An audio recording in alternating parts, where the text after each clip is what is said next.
Dear God, help us. Okay. And then she hit recording in progress. Okay, I'll start with the general announcements. Oh my gosh. Good morning, and thanks for joining us. Good morning, Paul. Just a couple of housekeeping items. If you're not talking, we'd appreciate if you'd mute yourself because we are recording the meeting for those who could not attend today. And use the chat box if you have questions. Tracy and I'll be monitoring it. Just remember, join in the debate, the discussion. It's not a debate, and remember to listen to everybody's point of view. And you're all encouraged to participate because there are absolutely no right or wrong answers in anything. And please remember one person speaking at a time so that it records well. And I am done. Go for it, Tracy. And it is proper etiquette to have your pants on. Yeah. Oh yeah. Well, that one's for you. Okay. Oh my gosh. Can you imagine when people go listen to this thing? Okay. So with that being said, Paula, do you have the capability of muting everyone and then they can unmute when they're ready to speak? I can do that. I can mute everyone. Yes. Okay. So yes, like Paula said, is we want to thank everyone for joining us this morning. For those of us that could join us last week, we had our breakfast meeting. We had slightly over 20 operators that showed up for breakfast. So it was great seeing everyone and spending a couple of hours with all of you. We had some new members that also joined. We've also have some out-of-state members that have recently joined. So for those of you that are members, is when you can take a look at our member list and take a look at who's joining us and who the new members are, and just so that we can all continue working together, collaborating, and just using each other's for information. So this is one of our workshops that we do, or our webinars that we've been doing usually about every other month, and it's a matter of bringing education to you and more information to you, whether it's from our vendors or whether it's just educational. And we're always open to ideas for new topics. So if there's anything else that you want to learn about or hear more about, definitely let Paula, myself, anyone from the board know so that we can research speakers and bring that information to you. We are going to start having more in-person meetings as well. And going back to that now that we are out of COVID. So be alert for new dates and meetings that we will set up that we will be in person. We try to keep them closer to O'Hare, knowing that everyone is busy. But it's time that we start being in person once again and having more meetings. We are trying to set up a meeting with O'Hare Airport just to learn more about the construction that they're doing and to keep us abreast of the timeline with all of the different construction. We understand Terminal 5 is in a bit of chaos. I have a feeling that's going to last, quite a while, because I think that's a 2-year project that they're doing. But we are definitely hearing the complaints that, it is taking 30, 45 minutes to get into Terminal 5. I'm not sure what the plans are from the airport, but that is something that we are asking and finding out how long will this be. So we are aware of it, and we can't stress enough. Every month, Paula sends the complaint link in the newsletter, but please have your chauffeurs fill that out. So when they do see it's taken 30, 45 minutes to pick up in Terminal 5, send them photos. We sent out a few last night, but send them photos, send them the time, the date. So O'Hare is aware of it, and there's several of us that are complaining about it, not just 1 or 2 of us. So it's really, really important that you take advantage of that link, because it goes right to O'Hare. They do look at those, they do pay attention to those. Mark, did you have a question? I did. Parking for meet and greets and stuff in Terminal 5. It's non-existent. Worked out? It's non-existent. So I don't want to say it's non-existent, but there are only, I forgot the number of parking spots that are there, but the odds are, to wait for your flight to land and then hope that you're going to get a parking spot, I wouldn't count on that. You might get lucky and find a spot, but odds are that you will not. So either have a second chauffeur go in. So when we do use chauffeurs, if we're not using our greeters, so what we're doing is we're just having a chauffeur park in the regular parking, take the tram over, meet the customer, and it usually works best with a second chauffeur, unless you want to take your customers on the tram and go to the regular parking. So there are a couple of options there, but I think the best case scenario would be to use a greeter or to use a second chauffeur and utilize the tram. I think to Tracy's point, that parking garage normally holds 500, it has 240. And I would assume that a good percentage of those are construction workers because they have to park somewhere. So it really has significantly reduced the amount of available parking and it's almost impossible to get in there. So yeah, but what's happening and Beth Cox and I are looking at it and taking some pictures and we're trying to talk to the airport is that we think there needs to be some additional signage as well to help those, we call them the regular people, the non-limo people who are trying to drive there. There's neon signs everywhere telling them that parking is closed, but they're still approaching Terminal 5 and coming in and realizing there's no parking. So that's adding a little bit more to the congestion as well. So, and plus some of the signage really needs to be improved. So we're actually having some conversations and taking pictures and probably we'll get a call going on that. But the whole project is about 8 to 10 years with not just Terminal 5. So as you can see on my poll, I put that on there. We're going to try to get a project manager to come from O'Hare 21 and give you guys the lay of the land so you can start planning a little better. Yeah, and I know that I've been seeing some comments regarding Delta and Southwest and the domestic airlines. And from what I understand in the meetings, the last meeting that I was on with O'Hare, is there's no plans for those domestic airlines to go back. Is they're actually renaming Terminal 5. Right. They're not naming it international any longer because they plan on keeping those domestic airlines there. So I don't know if that's what's causing the backup is because of Delta and Southwest. But it is something that we're watching. I think we just have to keep hammering home that these backups are immense, and it's taking so long to pick up passengers. I just lost my window here. Hold on a second. Okay. So we'll go ahead and get started.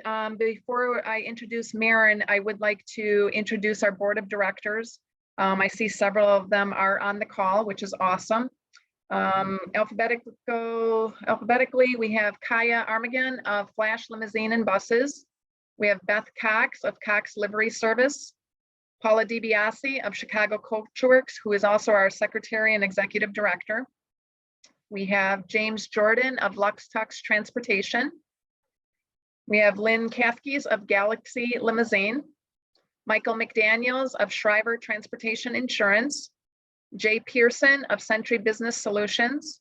Myself, Tracy Raymer of Windy City Limousine and Bus, also vice president. And Brian Sheely of Epic Limousine, who is our treasurer.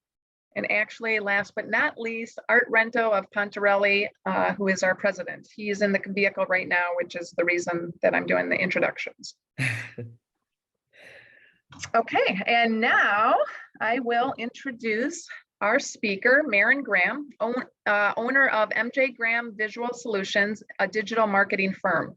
Maren has over 20 years experience in digital marketing specific to the transportation industry.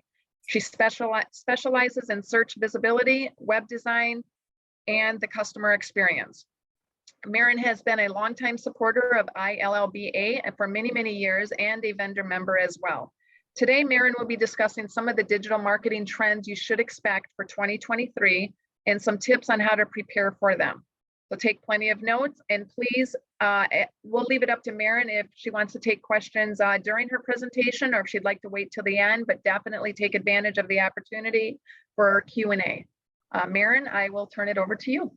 Well, thanks, Tracy. Thank you all again for joining today. It's great to be here. Actually, to see you guys again. It's been about 2 years, I think, since I presented last, so it's great to be here.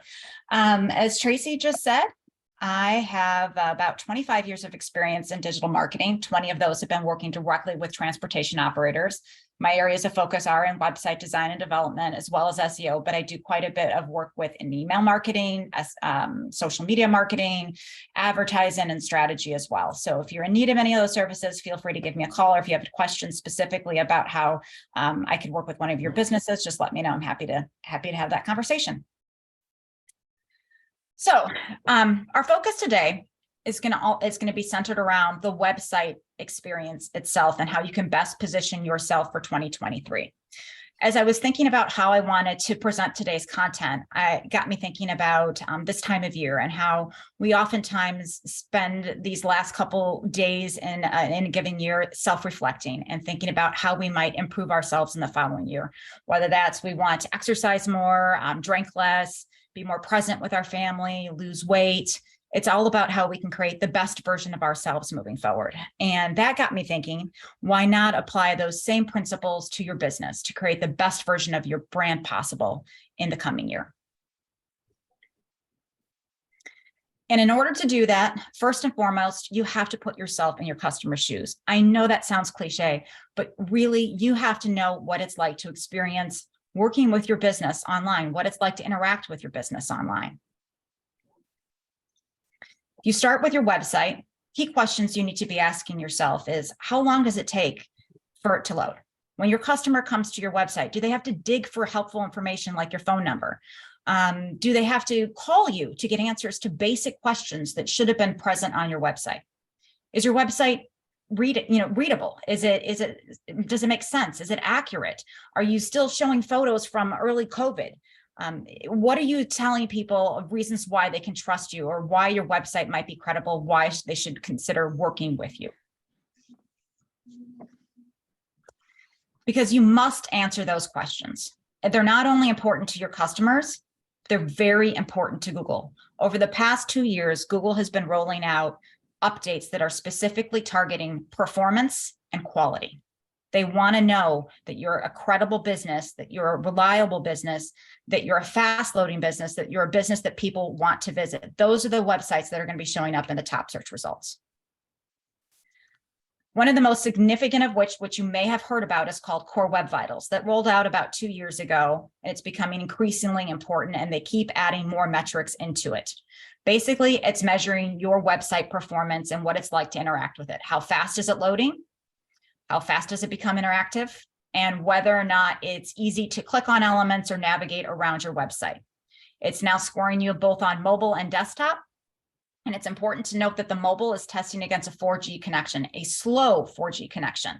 So it's basically, they're testing you against the lowest common denominator to see what it's like if somebody was in an area where they might be roaming, or they're on like LTE. They're not in downtown Chicago working with your website.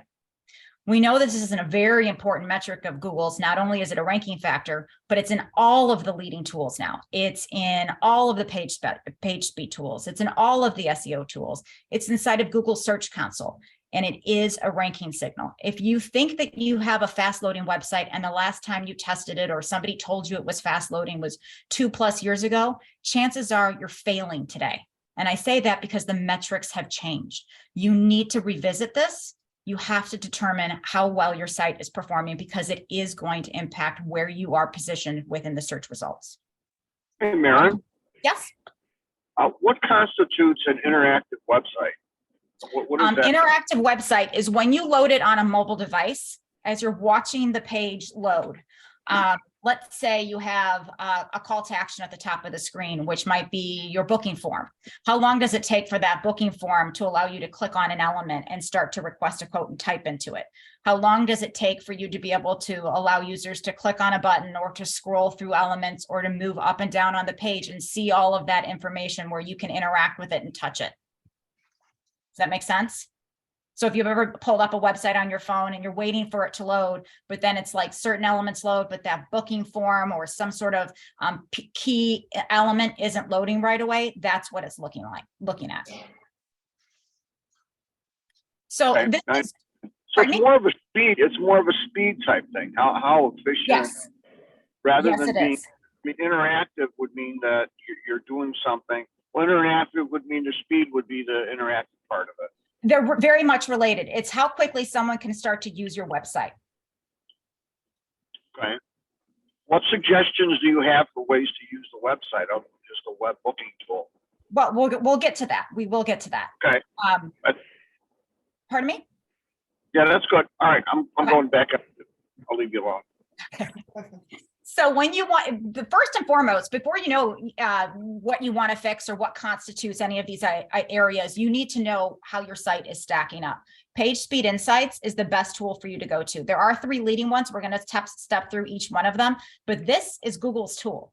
This is what Google is literally using to score your website against. And you're going to notice you see the performance on both sides. You've got your mobile score and your desktop score.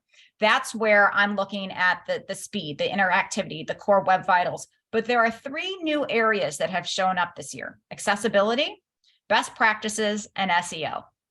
So again, Google is really looking at the quality of the site and how well it is engaging and performing with all of the people who might be interacting with it.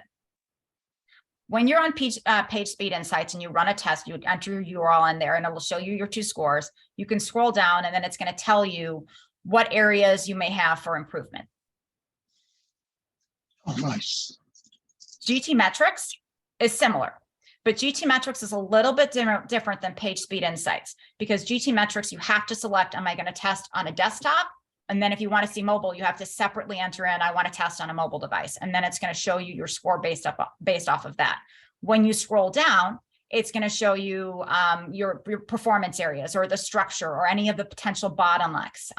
You can look at what's called a waterfall, and it will give you granular detail as to where the specific areas that may be causing problems. If it says low or mid-low or high-low and it's an impact and it's green, you're in good shape. You don't have issues. If it's red, you've got issues. Web page test is the next one. And this is a great tool. I pretty much use all 3 of these tools on a regular basis to get a very good bird's eye view of what's going on. Web page test will run the test 3 times. So if you have caching plugins and it doesn't catch it right away, it's going to go through it to try to give like a real world example of what's going on with it. But it's going to show you this waterfall chart, and it's going to tell you down to the image name, what's the problem. If you've got a font, if you've got a specific image or a video, or maybe it's a JavaScript file or a third-party script that you're loading on your site that's causing some bottlenecks, it's going to tell you what it is. But the most important part of this is that it's going to give you the ability to pinpoint all the areas that you can improve, and then you can hand that off to your developer or designer and say, okay, I've run the test. I need to improve my scores. Help me implement it. These are the areas that I need to fix. And then they can tackle it and boost those scores up for you. So let's assume you run your website through and you're not seeing the scores that you want to see. And I think it's important to note what I tell my customers is you really want to target 60s, 70s on mobile, 50s are okay. And then you want to solidly be in the upper 80s and 90s on desktop. There's really no reason why you shouldn't be in the upper 80s and 90s on desktop. Minimally, you want to make sure your site is loading as fast as or faster than your competitors, because that's who you're going to be ranking against. So if all of your competitors are consistently loading way faster than you, and you can type their URLs in too, so you know where they stack, that's going to be a problem. It's really difficult for you to pull 90s on mobile. Some sites can do it, but they typically have very few images. They have very few files, or it's not a complex theme or not a complex design. You won't see video. It's very rare. Uber fails, just to give you an idea. CNN, NBC, all of those big ones that have a lot of content, they're not going to fly. They're just not. As long as you can provide a solid experience that's in line with your competitors, you're set. Ways in which you can improve your performance scores, because the good news is you absolutely can do this. Pardon me? Pardon me? I'm sorry, somebody must have gotten off of mute. Oh, okay. Ways in which you can do this is if you have a WordPress site or you're using a CMS site, almost all of them have the capability to install what's called a caching plugin or image optimizers, which will automatically compress files down for you and make it so that it dramatically improves that speed and performance. Other things you can do would be to limit the number of fonts that you're loading, especially your Google fonts. Everybody wants to start getting really creative, and so they start loading these fancy scripty fonts in or specialty fonts. The problem is those really, really slow down your website. You can also use something called a CDN, which is a content delivery network. And what it does is that speeds things up. You can put your images in there, your theme files in there, and it really speeds it up for you. Same principles apply to a static site. You can manually optimize your images. You can limit your fonts. You can optimize and minify basically all of your HTML and your CSS and JavaScript to make it as fast performing as you can. At the end of the day, though, most likely, this will be an area where you can test it but you're still going to have to give it off to your designer or developer to help you implement the changes to get you to a point where you feel good about the page speed that you're in, your performance scores. After your performance has been improved, the next area of the customer experience that you need to focus on is your content. You have to evaluate your content. Are you serving up information that makes it easy to find? Are people finding your phone number? Can they easily get answers to questions that they should be able to find on your website? Is it written for an actual person, or does it kind of sound like you're repeating the same word over and over again, back to back? Or does it feel like you're offering up a lot of filler content that really doesn't add a lot of value to the page? You're just kind of trying to get to a certain keyword length, as an example.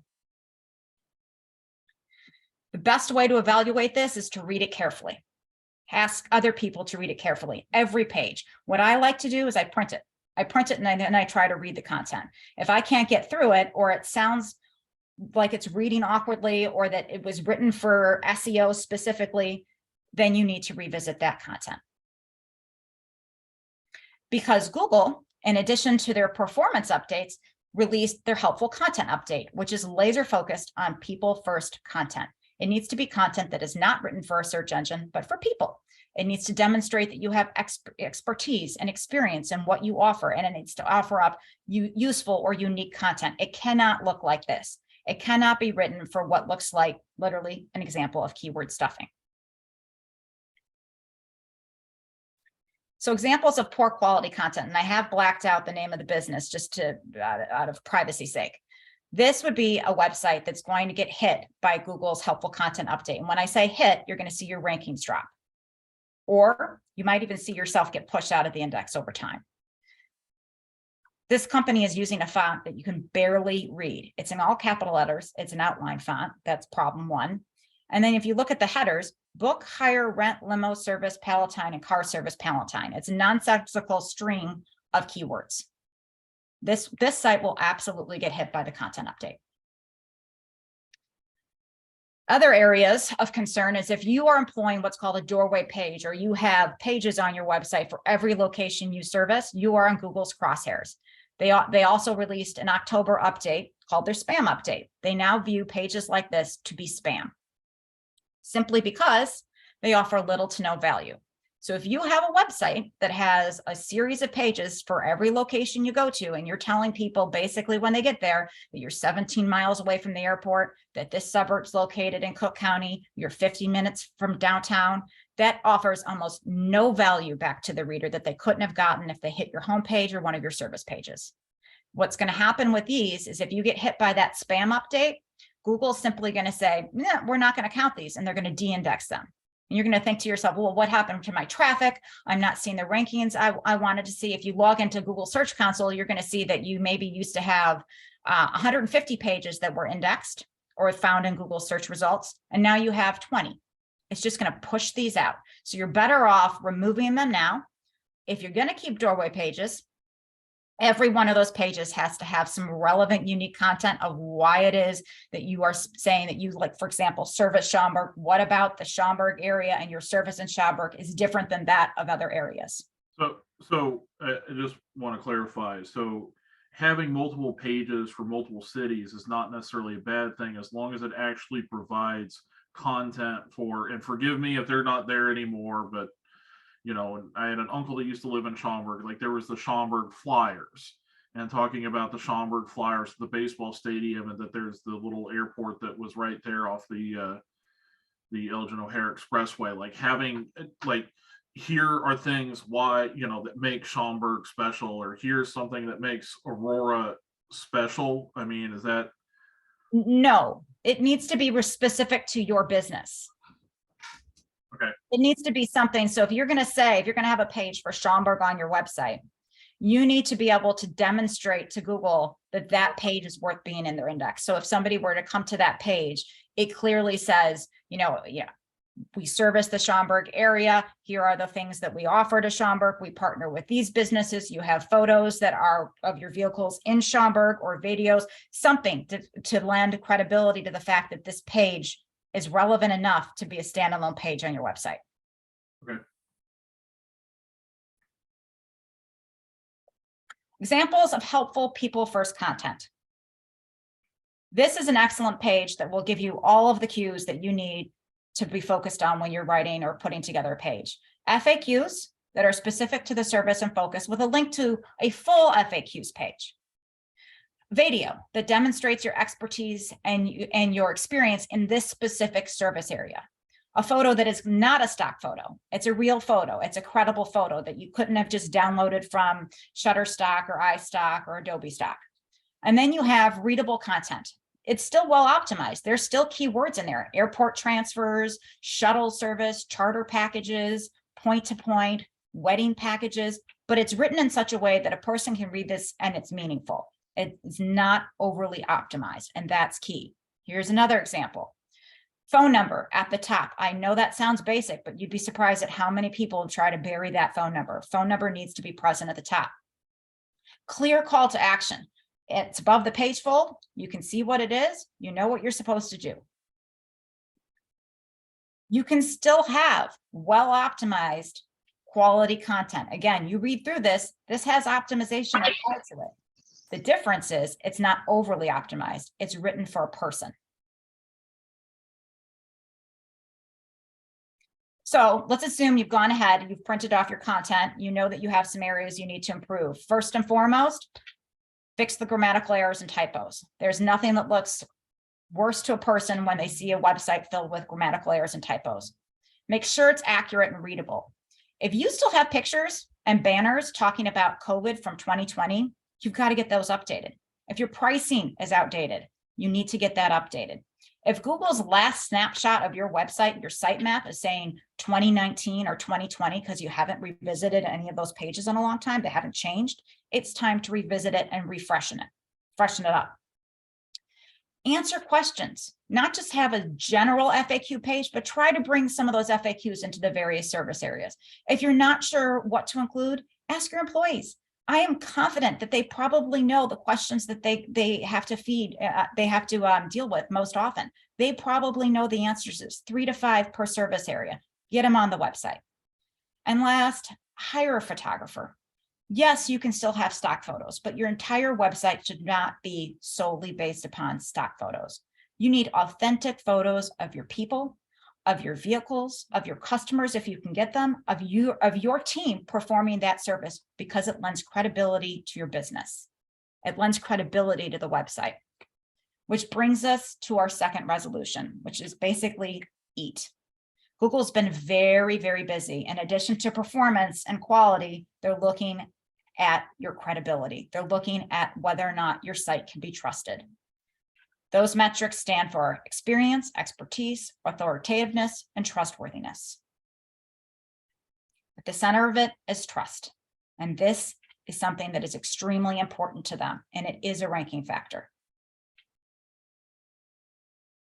That all of the algorithms have mechanisms in place to measure whether or not a page is deemed to be accurate, honest, safe, and reliable. And they look at a lot of different factors. Some of those factors include how often people are actually searching for your brand or domain name, how often your site mentions and links to other trusted websites, like the ILLBA as an example, how often your site is linked to from these trusted websites, whether or not you have direct visitors coming to your site, or if all of your visitors are coming from a paid channel, your traffic flow, how often people are coming to your site and staying on it and clicking through to other pages, or are they just bouncing off? Your conversion or click-through rate, which is very much tied to your traffic flow, whether or not it's fast performing, or if your site is triggering a lot of 404 errors, or it times out, or there are areas where it triggers so something is unavailable. That's a metric. Again, it's all about the accuracy and the quality of that content. High ratings. This is a big one. This is offsite. High ratings from trusted rating platforms. Google, Yelp, I don't care if you think that those reviews aren't real, they are to Google. And those absolutely impact your trust score. Badges. If you are members of the NLA, of ILLBA, if you have a certification through the BBB, if you work with a particular sports team, get those badges, seals, and certificates on your website. It lends credibility to them. Here is one that's often overlooked. Do you have a privacy statement, terms of use? Do you have a cookie policy? Do you have a cookie disclaimer and a banner on your site?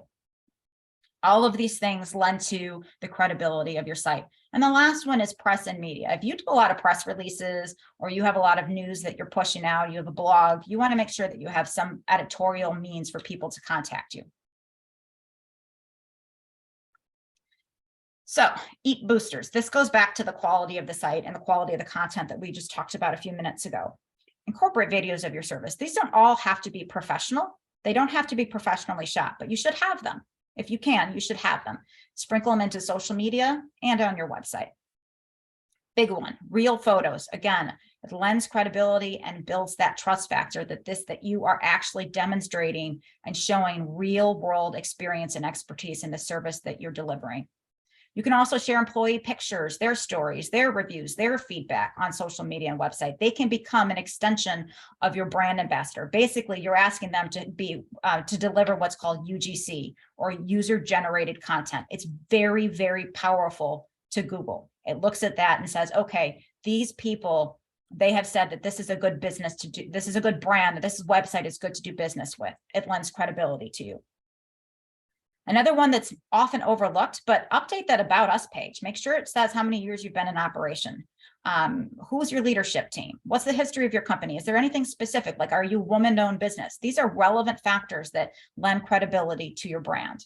And then again, that last one, if you don't have a privacy policy or terms of use, or you don't provide an easy means to find your cancellation or reservation policies, write them, or at least revisit them and make sure that it's absolutely current and up to date and easily visible on your website.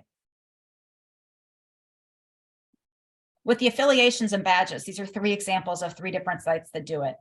This absolutely lends credibility that this is a business that's safe to work with. So get them up on your site. Review. Oh, sorry. Yes. Just before, I just want to let everybody know that we've been discussing for membership that we will start looking at providing the logo with the year of membership, and that will allow you to show that you're current with the ILLBA. So everyone whose dues are paid to current will get an updated logo with the badge on it. Very cool. Yeah. Reviews. The reviews have to be authentic from people who've actually done business. I know that sounds silly. You've probably heard this 1,000 times before, but please don't ask people to review your business that haven't actually used your service. They have to be authentic, and Google will catch you. They will. This company, good example, they've got 47 reviews, a 4.8 score. That's awesome. Really well done. But what they have that is very important is this right here. This review here is gold. A user took the time to write a very well-written, detailed review and then uploaded pictures. This is what you call UGC, or user-generated content, and this is gold. They probably got a huge bump to their EAT score from this one review. Other things that you can be doing is working on acquiring quality, credible links. So if you have a relationship with ILLBA or NLA, or you're working with a sports team, try to get a quality link back to your site from that source. It needs to be related to your industry and the services you've provided. So don't try to engage in these really kind of shady link schemes or link farms where you just sort of pay for an exchange of services. I'll put a link on your site, you put it back to mine, and it's to like a bakery. That doesn't help you. It needs to be a quality, credible link related to your industry or the services you provide. I'd rather see you have fewer quality links that are highly credible than thousands of spammy links, because credibility in those links count. They can lift you up, and bad links can push you down. Maren, we have a question too. Sure. Okay, Tim. So back to that review there, like from Tyrone Taylor, I'm assuming that when you have someone like Tyrone here who has 88 reviews, that really thrusts what Google sees as positive, correct? Correct. In addition to the photos and that there's something there, but here's someone who has, this is a Google top reviewer. Obviously, this is someone who has some credibility, that Google sees Tyrone as someone who's credible for Correct. dozens of reviews. Correct. And not just someone who, hey, please fill out this review, and you might be one of like 4 Google reviews that person has done. Correct. Okay. And the last thing that is as a very important metric that often gets overlooked is monitoring your site engagement. And when I say that is you should be inside of your analytics accounts on a monthly basis, looking at your bounce rates, your click-through rates, your conversion rates, how people are interacting with your pages, what pages are your stickiest and are producing the greatest amount of results. You need to be monitoring this. Google's using that as a signal. And if you try to like say, well, I'm just going to remove Google Analytics tracking from my site, that doesn't work. Just like trying to say, I'm going to remove my Google business profile to get rid of bad reviews, that doesn't work. All it's going to do is land you in more trouble with Google. What you have to do here is focus on why. Why is your site engagement where it might not need to be? Like, why are you have high bounce rates? Why is your conversion rate not working? And it could be as simple as, well, actually, my conversion rates are probably great, but my technology provider doesn't support Google tracking. So when somebody clicks on that book now box and it's in an iframe as an example that can't be tracked, guess what? It looks like a bounce rate. Yeah. Then you have something to work on. You can go back to your technology provider and say, listen, my engagement rates are way off, and I think it's because of you. I need you to help me fix this. The reality is, the reason why you need to care about this so much is you can't measure that EAT score without having analytics and data. Most of us use Universal Analytics, which has been around for a number of years, but in July of 2023, it's going away. You need to have your site upgraded and tracking data for GA4, which is its next iteration, its next release. They've only guaranteed that the data is going to be accessible in Universal Analytics for about 6 months. Maybe it'll extend beyond that, but that means there's no more year-over-year comparisons. You will have to manually do that. You'll have to have that data from Universal Analytics and measure it against what you're seeing in GA4. One of the things that I would encourage you to do right now is to download and export all historical data that you can that exists in Universal Analytics so that you can do those month-over-month, year-over-year comparisons.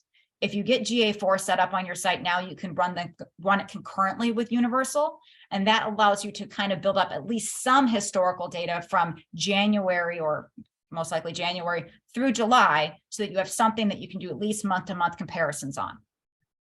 You really ought to do this, and you should do this as soon as you possibly can. Many businesses have. So if you're already in that category, awesome. You've got nothing more that you need to focus on. But if you haven't, now is the time to do it. Google makes it really easy. You can literally import your event and conversion tracking. You can use their setup assistant and go through the entire process. It doesn't take a long amount of time. The big area, though, that all of you need to be focusing on is making sure your tech systems support GA4 before July. Almost every technology provider I've talked to does not yet support this. They have it on their plate, it's on the radar, but it's not done yet. And you need to push to have that done. Otherwise, you will have no idea what your conversions look like or your e-commerce looks like. You need your tech providers to work with you on this. Upgrade instructions, super easy. You can literally go into this link here, log into your analytics account, assuming you have one.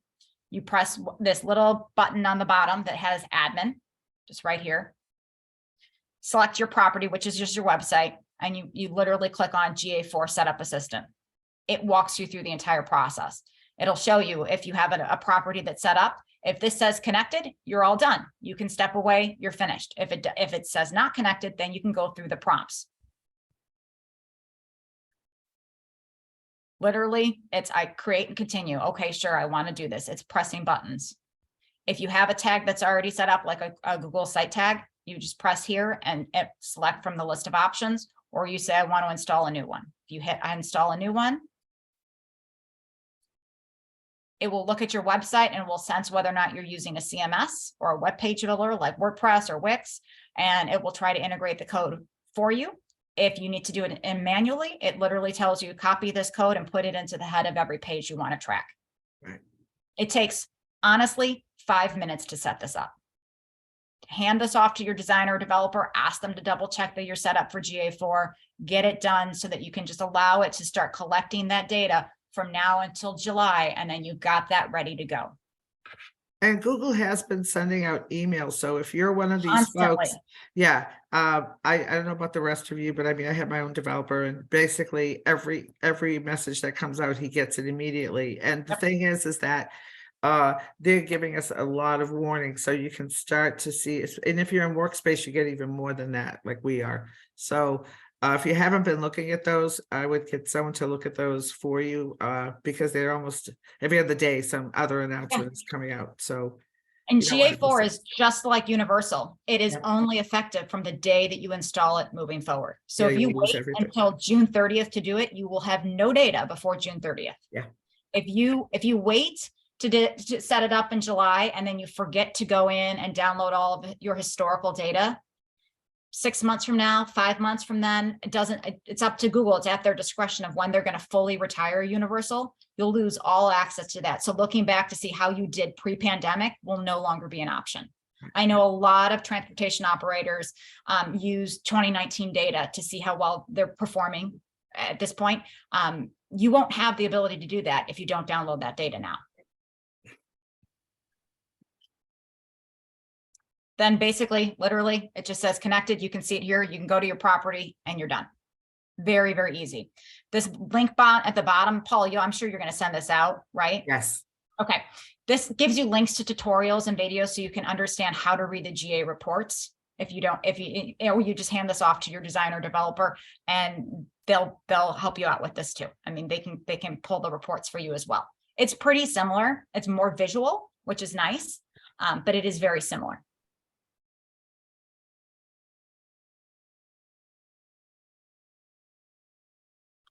So once you have your performance taken care of, got your tracking set up, your content's well written, next you turn to accessibility. It's time to look at your accessibility and how well your website works for people who have disabilities.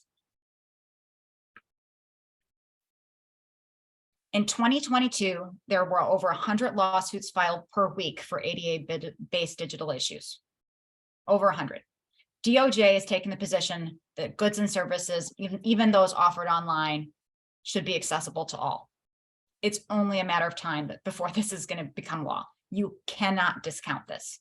You cannot discount this. I know of several businesses that have already had lawsuits filed against them, just to give you a frame of reference. Very big brands, granted, the bigger that you are, the more likely it is you're going to be hit with a lawsuit. So you need to prepare yourself in every which way you can. And honestly, guys, there is no magic bullet. Anyone tells you there's a magic bullet, there isn't. You just need to work towards conformance. I've included links here, which kind of walks through the guidelines that are current today, as well as a high-level reference. Minimally, all of your images need to have alternative text on them that are not decorative elements. You shouldn't have alt text on like a separator image, for example. You need to have captions on all your videos. You need to make sure your website is keyboard accessible so that you don't need somebody doesn't need to have a mouse to interact with it. Fonts need to be readable. So that example I showed you earlier of that outline font that was all capital letters, that's an ADA accessibility issue right there. You cannot have fonts on your site that can't be scaled, that can't be easily readable, and are not sizable. Sufficient color contrast. This is one that most people fail on. You need to make sure your links, your background colors, all of that is meeting the contrast, and it will give you scale. So when you click on that link, it's going to tell you whether or not it passes as a background element, as a button, as a graphical element, or if you need to, and it can even let you slide down on the scale or up so you can work on the contrast until you get to a point where it's passable, and then you can use that color in your website instead.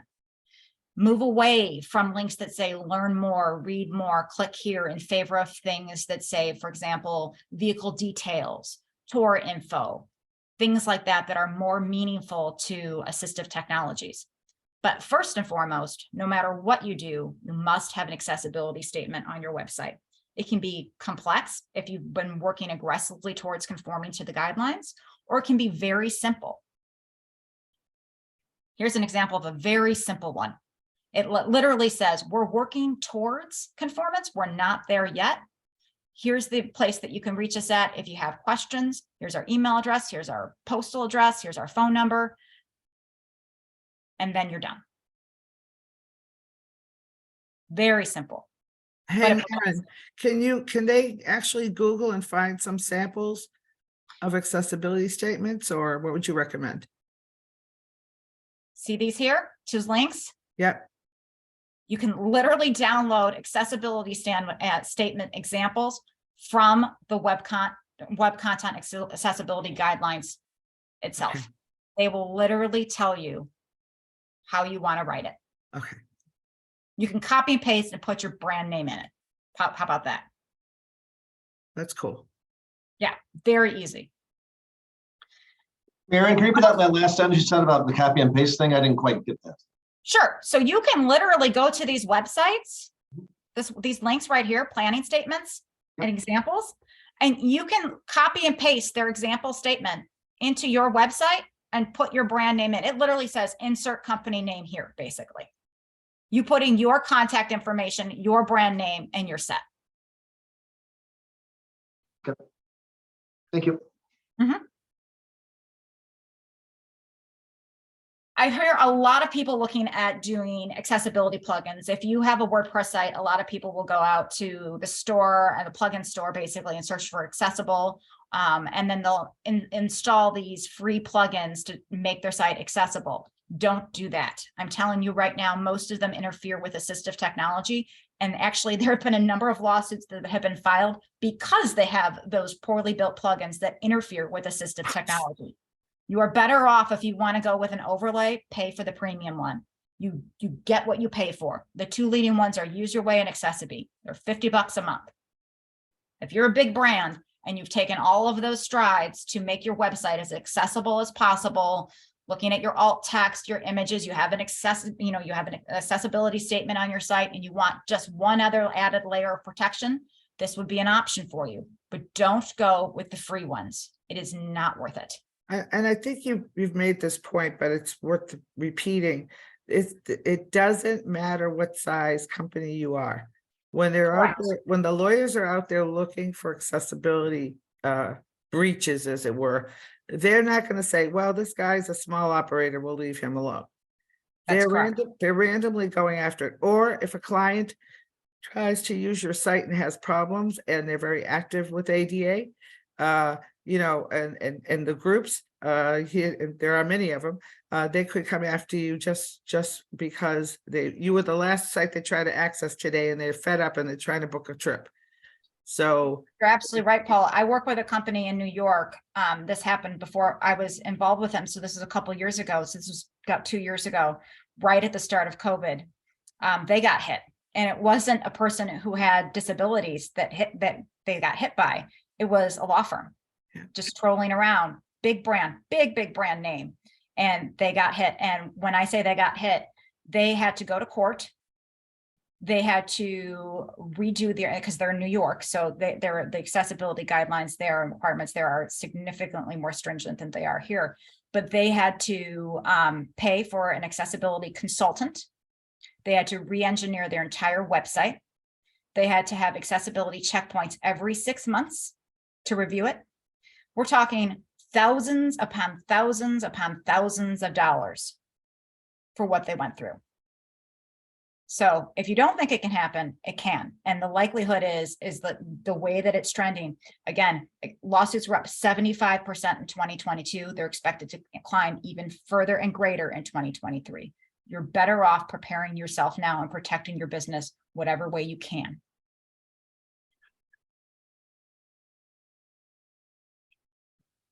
And finally, our last resolution for 2023 is I want to challenge all of you to introduce additional ways in which you can interact with your customers in a meaningful and personalized way.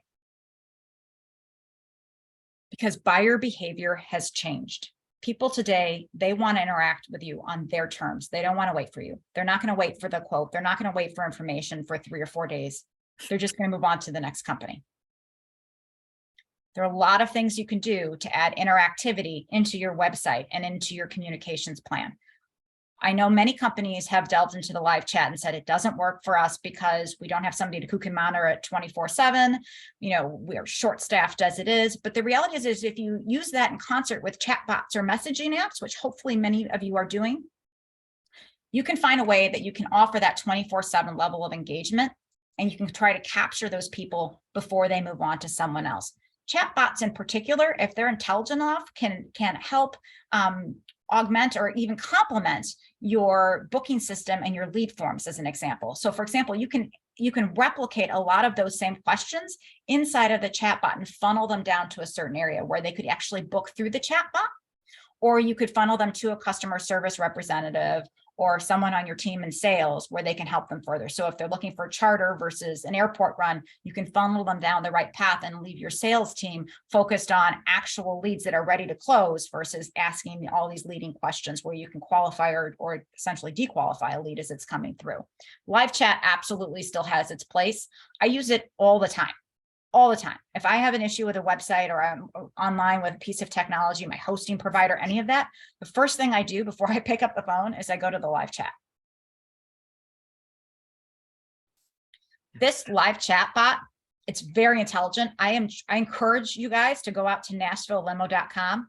They've got Sammy on there, and it is great. I mean, we're talking, it's a whole nother level of interactivity. You can select, it lets you select which type of option you're looking for, and it steps you through the entire quoting process. I mean, you pick your pickup time, your start date, your drop-off date, your drop-off time. It goes through the entire process. And at the end, you can select your passenger count, and it will actually let you book your trip. Or you can go down and you can jump into a whole nother stream. So if you're having issues with your website or you're having a problem, you can get help with that too. Oh, whoops, just jumped over it. Sorry. So these are not meant to replace. So chatbots are not meant to replace your booking engine. I don't want you to think that. Chatbots are not meant to replace your lead forms. I don't want you to think that either. It's meant to complement it. It's meant to help meet your customers where they are and continue those dialogues and those positive conversations forward.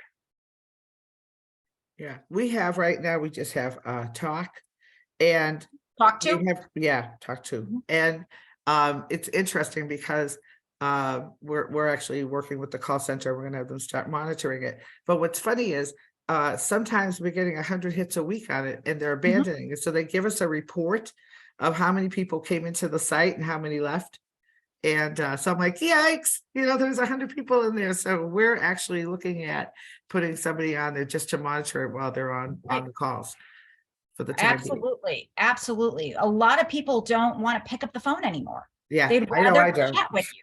So if you have people in your team that can be literally handling chats, or at least taking on the live agent chats after the chatbot has done the initial qualification and screening, you're using your resources in a much better way, because the reality is there are a whole lot of people who will not pick up the phone. They're just going to move on. Yeah. Put someone on chat. Yeah. I think it's well worth it. Absolutely. And the last area we're going to talk about is related to your website, but it's related, it's kind of touches other areas too, and that's your email marketing. In 2023, I really want you to focus on scrubbing your list and increasing the quality of it and how you're capturing information. I oftentimes have people download their customer lists from their tech provider and say, here, send this email out to all these people. But I don't often see whether or not those people said they've opted in to receive communication from you, other than something related to their service, like a confirmation as an example. You need to respect those privacy laws. Best way to do that is to make sure that those customers or those people have opted in to receive all forms of communication from you. And then add in some functionality, which almost every email list service provider offers the ability to do, an unsubscribe link, or even an update preferences link. So you can send that initial email out and let people make the determination what types of communication they want to receive from you. Do they want to receive information on discounts or special offers? Do they want to get just general newsletters from you? Or do they want to only receive information related to a service if they've purchased from you? Give them that option. Because privacy laws, I'm sure you've all experienced this with your email marketing before, they're becoming more and more stringent. You want to abide by them. The other area that you really want to focus on is list segmentation. If you download all of your customers and you just drop them into one big pool, you won't really know what their interests are. You want to make this as meaningful as possible, because it's all about personalization and pushing information to those people that they will be interested in. So you should be collecting events. You should be collecting on your website. So if you're going to be attending a bridal show, for example, have a method to collect that data that you can use for your email marketing purposes, but make sure it's tagged with wedding information. So if you're going to do a follow-up email, you're not sending them a blast that's completely unrelated to weddings. You want to segment that list the best you can, so you can understand who your customers are and what their interests are. This is also an excellent way to replace the data that's going to be lost from the third-party cookie tracking once Universal Analytics retires. So this is a great way to keep that list building. Make sure it's on your website. Make sure you're collecting meaningful information, especially their first name. I oftentimes see where the name will be one field, first name, last name. That's going to be a problem for you if you want to send an email out to somebody, because you're not going to want to send an email out to someone that says, "Dear Maren Graham." You know, you want to be able to send it to their first name. So try to have those be two separate fields. UTM parameters, that's kind of technical, but basically what it allows you to do is any links that you include inside of your email blast, you can put a parameter on it, which is basically a tracking signal or a tracking beacon, and it can let you know what people are clicking on. So if you have a variety of different services that you're pushing inside of your email marketing, you will be able to know what campaign they're coming from, and you'll be able to know what page they went to and clicked on. What was it that interests them? So you can better tailor your messages to that audience moving forward. Great way that you can also embrace email marketing in 2023 is to make sure you're bringing in those automation flows and automation tools. Just about everything can be automated these days. If you have an email sign up on your website, you should be sending out an email almost immediately after someone signed up, thanking them for joining your list. You should be sending out emails, especially if you have like lead forms. I don't know how many people here use add-ons, but here's what I can tell you. Add-ons has one of the most phenomenal flows for email marketing I've seen in a long time. Basically, they offer multiple touch points and multiple triggers, and it can be as complex as you want it to be. I work with a company in Ohio, and it is remarkable what they do. They have an email that's sent out right after quote, which is what you would expect. Then an SMS triggers not even 24 hours later. Then they can have another email. If they don't have service available, they offer alternative dates. All of this is automated. Offer alternative dates, alternative times. They can do in-market upsells. And then obviously you have your traditional post-service follow-up. Automation is your friend. Use those tools to make it as easy as possible. Yes, you're going to have to invest some time in setting it up, or you're going to have your designer or your marketer help set that up. But once that process is in place, it's working for you. Use that to your advantage. And I know a lot of people are not using email programs like Constant Contact or MailChimp or things, but we're actually using one that's relatively inexpensive but has a ton of functionality, and it's called MailerLite. I could put the name of it in the chat box. What's cool is for about 10,000 a month. I mean, not 10,000, 1,000, Wow. 1,000, I know, That's a thousand lead, people enrolled. It's about $10 a month, and you can do just about any campaign you want. It does landing pages. It has segmentation. It's really cool. They're actually adding an upgraded version too. But for a lot of you, I mean, if you're just pulling a list off of your Gmail account, you're not going to have any sense of what kind of buys they did, or even if you pull it off a limo anywhere, you'd have to get trip history and know, was this a wedding customer? So if you're not tagging any of that stuff, it's virtually impossible. Like we go into our mail list and we tag anyone who had a wedding, so that on their anniversary, we actually send them a happy anniversary and 10% off and all that. But you don't have to spend a whole lot of money. We use, for the ILA, we use Constant Contact, and it's very expensive, but we get a lot of bang out of it because we can do a whole bunch of things that most of you don't need to do. But there's some really decent sites out there where you don't have to spend a lot, and you can get really great functionality. It's well worth it. And importing And almost all of them easy. have automation. Almost all of them have automation and segmentation, and it is literally as easy as a click. It is not overly complicated. They make it easy on purpose. Take advantage of it. If you're going to do email marketing, take advantage of it. Yeah, because you definitely don't want to be emailing corporate people wedding stuff when they're your big corporate customer for 15 years. You might want to blip once in a while to them that, hey, don't forget, we can help you with, anyone getting married in your family, that kind of stuff. But it's not going to be a regular piece of information for them. So that's how you actually lose engagement, in my opinion. Absolutely. You take your whole Absolutely. list and just dump it out there. And I know a lot of people Who do that.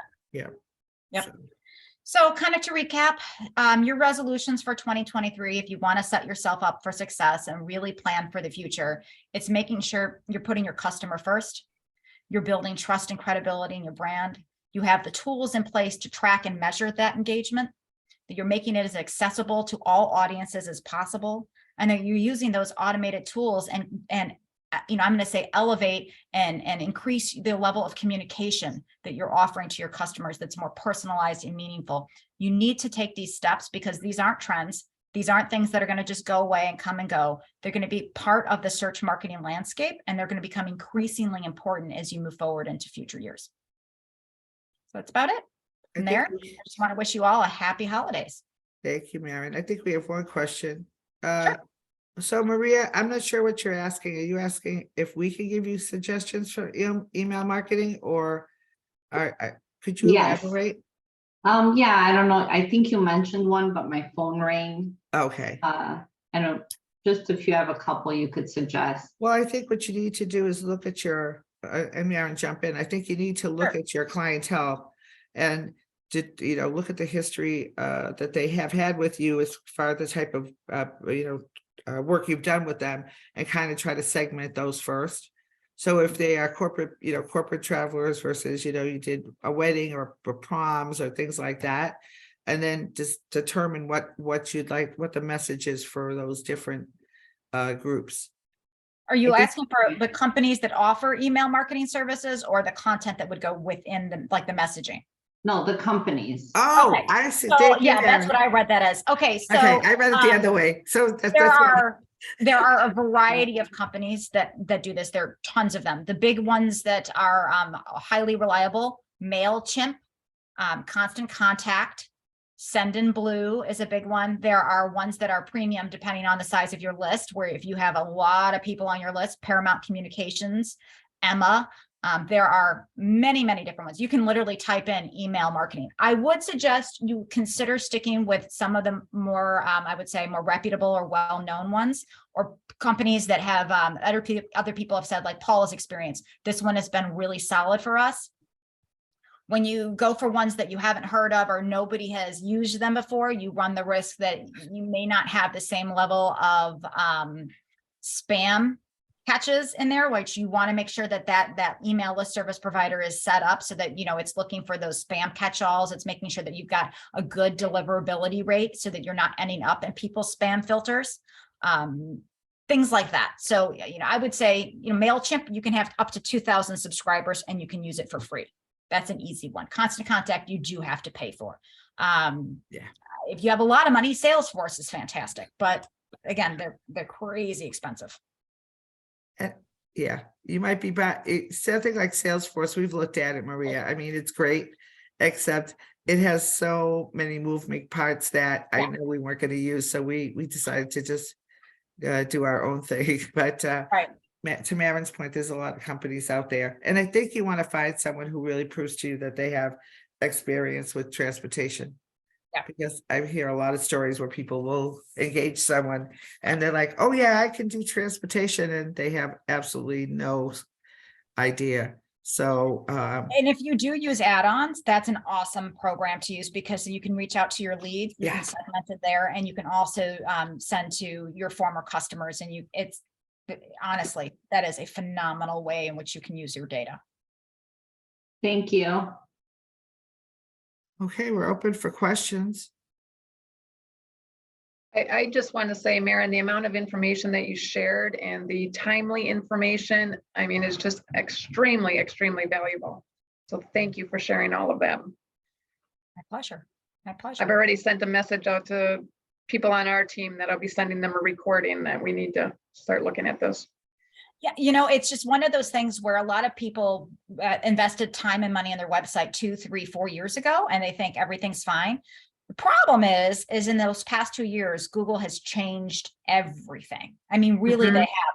It's no longer the way they used to measure and gauge a website. It's now all about quality and performance. And if you're not meeting those quality, performance, trust factors, you're just going to see your site slide down. Yeah. So. Any other questions today?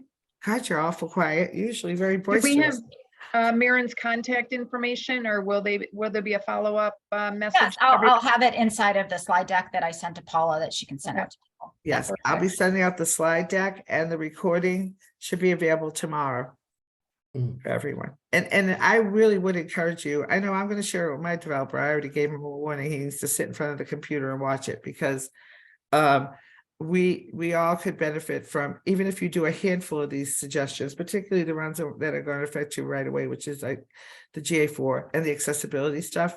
I think that'll get you really in a better place for websites. I personally, been looking at some of our own members' websites, and Maren and I have talked about this extensively. We have people that have cars back from 2010 on their website. Yeah. And that's going to be a huge problem going forward. Yeah. And then there's others who have at the bottom of their screen things that are definitely going to get them bounced on the search stuff, like Schaumburg limo, Palatine limo, Dalton limo, and they got it listed at the bottom. And you could, when I look at it, I cringe, because I know what's going to happen next year for these guys. And so what you heard today hopefully will get you away from some of that. Content is hard. We look at our content every few months, and I find typos every time I look at it now. And I'm an editor and a writer, so you can imagine my mortified self. And we also use, our developer writes in British English, so we have beat him into American English, and so that's fine. But at the end of the day, everybody should be going out to look at their website every few months, if for no other reason, like Maren said, print your pages, take a look at it. Right, you will find stuff that you'll go, holy crap, that does not look very nice. Right. And you can't read it. It's difficult for you to read. Like, this is my business, and I can barely read the paragraph. Well, I'll give you a perfect example. So our school has a separate website, because we're I don't know who this. Okay, so we have a separate website for our school. I just went into it last night and realized that the screen is way too dark, and until we hover over it, like if the student wants to register, they have to hover over it for it to lighten up. So we will go in there and change the colors. It's not that the colors were bad, they were just too dark. And I actually was looking at that last night. So it takes so little time. It's not as much time as you think, just going out there periodically. I actually make a list and then I send it to them. I see this, can we change that? Check photos. We should do speed tests all the time, particularly because we want to make sure a mobile phone is working. If you are tied to any of your reservation systems like we are with Limo Anywhere, we just noticed the other day the link broke. Now, nobody called and told us our link was broken, but we found it. So it's that kind of stuff that you really doesn't take a whole lot of time, but it's well worth it. And Maren, as usual, so much information. Well, I'm glad to help. Yeah, appreciate it. And if anyone has questions, feel free to reach out to me. So even if you have your own developer, designers, all of your marketing folks, if there's something that isn't clear, or you just want a little bit additional clarification, just give me a call. I'm happy to answer any questions. And Maren and I have been talking about next year. I'll probably reach out to people with a survey, 1 or 2 perhaps short but focused workshops for you guys. So you could bring anyone, and we kind of maybe, I don't know, perhaps it's SEO or email or whatever we decide, but we'll be looking for feedback from you guys. And I think the reason we can do that is that'll be a little bit more of a drill down on certain things that you can build upon from today's information as well. Thank you so much, Maren. Okay. Well, have a great holiday, everybody. You too. Thank you. Okay. Take care. Thank you. Bye, everyone. Bye. Bye-bye. So, okay, so for the rest of you, if you have not done our poll, we'd appreciate it if you would. Trying to get some idea on topics. I got good responses so far. Before we wrap up the meeting, does anyone have any other general questions? No. Okay, I think you've got a full, an earful of information. So obviously a lot to digest today. So I believe our next meeting will be in January, but look for emails from us and you'll get the announcements. And I want to thank everybody for joining us today. If you have not become a member, I will put the link out here for you, or actually you can contact the office and we'll give you a trial membership for 6 months. I think some people have already taken us up on that, and that's all I have. Anything from you, Tracy? Or are we good to go? No, What I about am good. 2023 dues? I haven't seen anything come across about. It will, the end of December. I want to pay now. Oh, okay, then call me. I'll I take need your to money. pay. I need to pay like I got like 2 weeks to pay. So Yes, You can pay settlement. mine. yeah, You can pay mine. I love I you. got some money in 2022. Oh, my Send them a goodness. link. And you're on recording, so now if you don't pay in 2 weeks, you know what's gonna happen. Gotta spend money in 2022. Oh, gosh. Thank you, everybody. Thank you, you. everyone. Have a good day. Thank you. Okay. There's a chat at the bottom. Hmm? Bottom of the screen is a chat.